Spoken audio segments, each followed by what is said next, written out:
유네스코 세계문화유산으로 등록된 고창의 고인돌. 청동기 시대의 대표적인 무덤 양식으로 우리나라 전역에서 발견되고 있다. 고창에서 발견된 또 다른 형태의 옛 무덤. 두 개의 봉분이 연결된 형태의 이 무덤은 오직 한반도 서남부, 전라도에서만 발견되고 있는데 앞에 부분은 네모나고 뒷부분은 이게 둥그란 형태. 우리 그전에 보면은 열쇠구멍 같은 그러한 형태입니다. 이게 이제 전방 후원분이고요.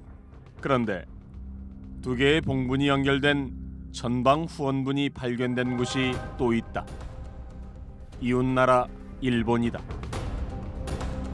한국과 일본 두 지역에서 동시에 발견된 전방 후원분.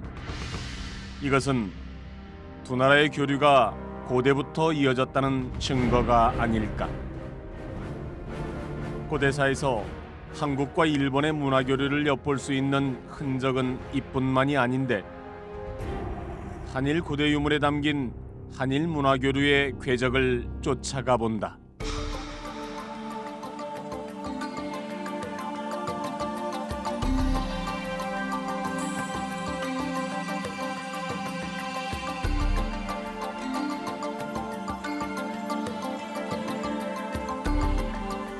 고인돌은 우리나라 청동기 시대를 대표하는 무덤 양식이죠.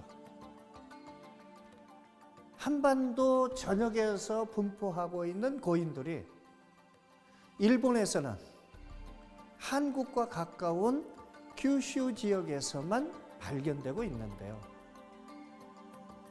이는 고대 한반도 문화가 일본 규슈까지 진출하고 있음을 암시하고 있습니다.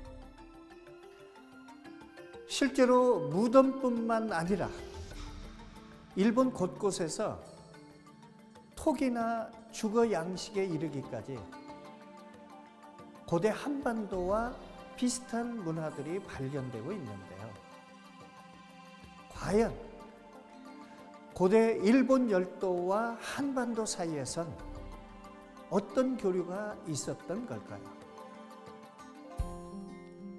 정읍 시립박물관. 이곳에서 전라북도 고대사와 더불어 고대 한일 문화교류의 역사를 엿볼 수 있는 전시회가 열리고 있다. 정읍시와 일본 나리타시의 자매결연 15주년을 기념해 열린 기획특별전 이영만리 같음과 다름. 선사시대부터 마한 백제까지의 고대 한일 유물을 비교 전시하고 있다. 이번 전시가 이영만리 같음과 다름이라는 제목의 전시인데 어떻게 해서 이런 해외에서 유물을 들여와 가지고 전시를 기획하게 됐어요? 지방 박물관에서는 일본의 유물을 접하기가 굉장히 힘들거든요. 예, 그렇죠. 네. 그런데 실제적으로 일본에서 건너온 어떤 구석기 시대부터 공후 시대까지 양국의 어떤 문물을 비교 전시함으로써 한일 간의 고대 문화를 이해하는 기회를 마련해보자 라는 취지에서 이렇게 준비하게 되었습니다.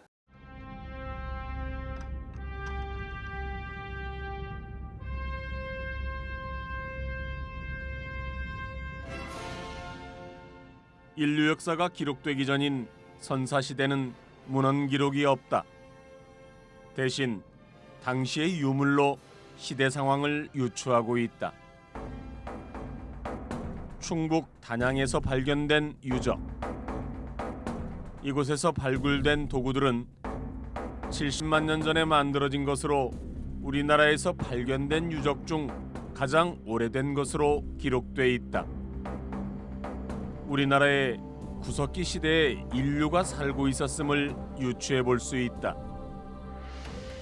그렇다면 과연 전라북도엔 언제부터 사람이 살기 시작했을까?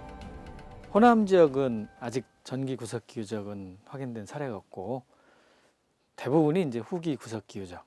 후기 구석기 유적은 석재의 질이 아주 균질한 흑요석이라든지 규질, 혈암 이런 것들로 만드는데 작은 것들이죠. 창이라든지 이런 곳에 조합해서 사용하는 발달된 석기들입니다.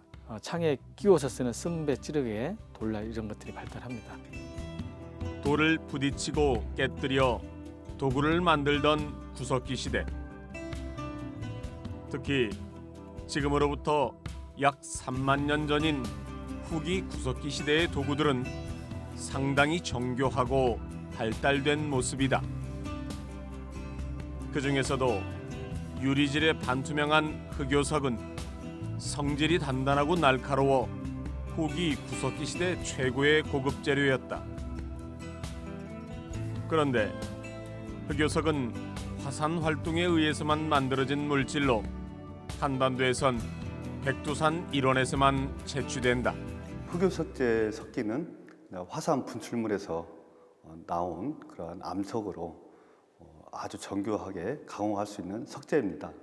이러한 흑요석재 산지는 일본의 경우 약 70여 개소가 알려져 있고 국내의 경우는 백두산 산지가 유일합니다. 그런데 우리 인근 지역이 장흥 신부규적에서 출토된 그 흑요석재 석기를 통해서 어떤 일본과의 원료 교류가 있었던 것으로 이렇게 추정하고 있습니다. 흑요석은 원산지에 따라 구성 성분이 달라지는데 성분 분석을 통해 그 출처를 알 수 있다.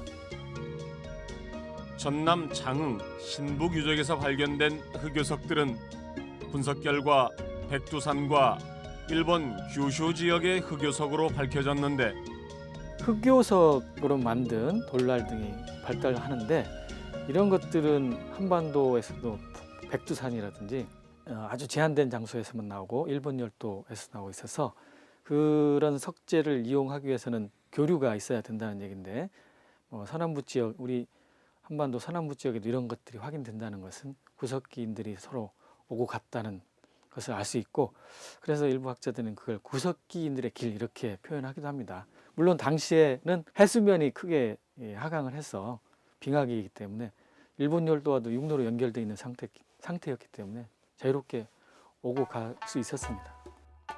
가깝고도 먼 나라 일본과의 교류는 이미 수만 년 전 혹은 수십만 년 전부터 시작되고 있었다. 한반도 선사시대 유물 중 가장 많이 알려진 빗살무늬 토기, 신석기 시대의 대표적인 토기이다.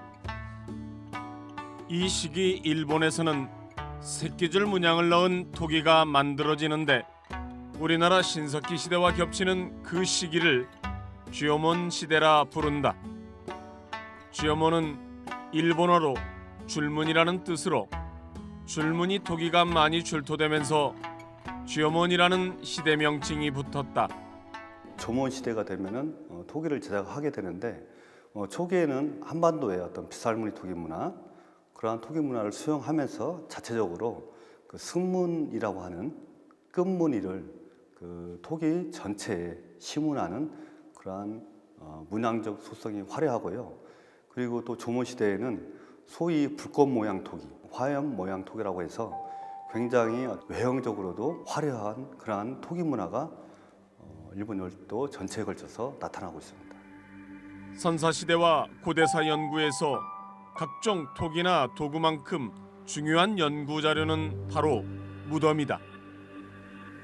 고인돌, 옹관묘, 석실묘 등 시대와 지역에 따라 다양하게 나타난 무덤 형태를 통해 옛 사람들의 삶의 흔적을 엿볼 수 있다.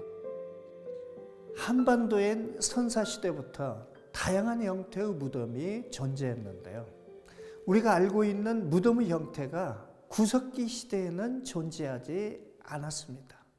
무덤의 형태가 나타나기 시작한 것은 사람들이 정착하여 농경 생활을 시작한 청동기 시대였다고 하죠. 그때 당시 무덤은 오늘날처럼 단순히 시신을 매장하는 의미로만 쓰인 게 아니고 정치적, 사회적으로 큰 의미를 담는 의식이었던 것입니다. 때문에 고대 무덤은 당시의 문화와 사회상을 가늠할 수 있는 중요한 척도가 되는 것이죠. 선사시대 대표적인 무덤인 고인돌은 청동기 시대부터 초기 철기 시대까지 나타난다. 우리나라 전국에 분포된 고인돌의 수는 약 4만 기 정도. 전 세계 고인돌의 절반 이상에 해당될 만큼 많은 수다. 그런데 일본의 고인돌 분포도를 보면 한반도와는 사뭇 다른 양상을 보이는데 일본에서 고인돌은 그렇게 많지가 않습니다. 이 고인돌은 서일본 쪽에 집중이 되어 있고 또 서일본 중에서도 우리 그 한반도와 가장 연계성이 많은 큐슈 지역에 집중되어 있죠. 이것은 어떤 의미를 담고 있냐면 문화적인 흐름이 있었거든요. 그래서 이주라던가 또는 문화교류라던가 이런 부분들이 제주도를 비롯해서 이 섬 쪽으로 해양 쪽으로도 전파가 됩니다. 특히 큐슈하고 후쿠오카 지역 그 일원이 우리나라 선사 문화가 일본으로 들어가는 길목이라고 할 수가 있겠습니다. 전라도 일부 지역에서만 발견되는 독특한 무덤 양식이 있다. 앞부분은 사다리꼴, 뒤쪽은 원형 모양이라고 해서 이름 붙은 전방 후원분이다. 기존에 보던 무덤 양식과는 차이가 큰데 전라도 일대에서만 10여 기가 발견됐다. 지금까지 전방 후원부는 고창 지역이 가장 북쪽에 위치하고 있고 주로 이남 지역에서 이렇게 확인되는 그런 특징을 가지고 있습니다. 그래서 우리 영남이라든지 충청, 경기 지방에서는 전혀 확인되지 않는 독특한 고분이 되겠습니다. 고인돌이 한반도 전역에 분포된 것과 달리 오직 전라도 일대에서만 발견되는 전방 후원분. 그 중에서 고창 칠암리 무덤은 5세기 후반 것으로 현재 발견된 전방 후원분 중 가장 오래된 것으로 알려져 있다. 독특한 묘제로 손꼽히는 이 무덤의 정체는 과연 무엇일까? 그 실마리는 일본에서 찾을 수 있다. 이 전방 후원부는 일본의 고유 묘제죠. 4세기대에 들어서면서 일본의 이제 야요이 시대가 끝나고 전방 후원, 그러니까 앞에 부분은 네모나고 뒷부분은 이게 둥그란 형태. 이게 이제 전방 후원분이고요. 이때부터 일본에서는 이제 고분 시대라고 부릅니다. 우리가 그 문헌 자료가 없어서 잘 모르지만 아마도 고대 국가 체제를 이렇게 형성해 나가는 것으로 이해를 하고 있어요. 오사카부 사카이시에 있는 다이센 고분. 일본에서 가장 큰 전방 후원분으로 알려져 있다. 세로 480m, 폭은 305m에 달하는데 그 길이와 면적은 이집트 피라미드보다 넓다.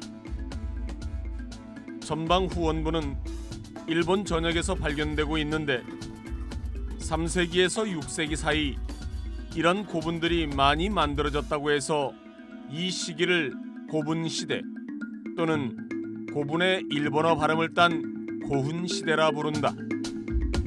고운 시대에 일본 열도 전역에 걸쳐서 유행한 어떤 무덤의 형태입니다. 이러한 무덤의 형태가 우리 5세기 후엽이 되면은 우리 고창을 중심으로 한 이남 지역에 한 14개소의 어떤 분포지가 형성되어 있습니다. 주로 영산강 유역에 이렇게 전방 후원분이 좀 많이 있었다 이렇게 얘기할 수도 있겠네요. 네, 정확하게 지적하셨습니다. 예. 네. 보통 전방 후원분을 장식하는 분구 장식토기, 즉 한의화에서 한일 간의 어떤 유사점이 상당히 많습니다. 여기 전시유물에서 볼 수 있듯이 특히 원통형 토기의 경우는 우리 나리타시과하고 또는 고창, 왕촌리, 분구에서 나온 거하고 매우 흡사하거든요. 금방 한의화라는 게 뭐예요? 전 지금 처음 듣는데. 어떤 일본의 이제 고운 시대에 특히 전방 후원분을 장식하는 그러한 토제품이 되겠습니다. 전방 후원부는 흙으로 다양한 부장품을 만들어 무덤 주변에 배치하는데 이를 한의화라 부른다. 일본의 한의화는 사람, 동물 등 형상의 모양이 다양한 반면 우리나라 전방 후원분에서 발굴된 한의화는 토기 모양이 주를 이룬다. 한국과 일본의 전방 후원부는 이렇게 비슷한 형태를 띠고 있으면서도 조금씩 다른 특성을 보인다. 백제 이전에 이미 한반도에서 많은 사람들, 특히 서남 해안에 있는 이 마한계 세력들이 건너가서 일본의 야요이 문화라고 하는 이 중요한 문화를 성립하는데 아주 기여를 한 거예요. 그게 뭐냐면 마한계의 주구묘, 이런 것들이 일본에 보면 관동 지방에서 구주 지방까지 보편적 묘제로 자리 잡고 있거든요. 특히 일본에서는 지금 말씀드린 이 마한계의 무덤인 주구묘 있죠. 분구묘. 이것이 변화돼서 전방 후원분으로 변화됐다는 게 정설이에요. 전방 후원부는 한반도에서 일본으로 건너간 마한계의 무덤이 자체적으로 발전해 만들어졌을 가능성이 높다는 것이다. 그렇다면 일본 전역에 있는 전방 후원분과 한반도 서남부에서 발견된 전방 후원부는 어떤 관계일까? 여기에서 만들어진 역사적 배경은 아주 다양한 시각이 있습니다. 당시에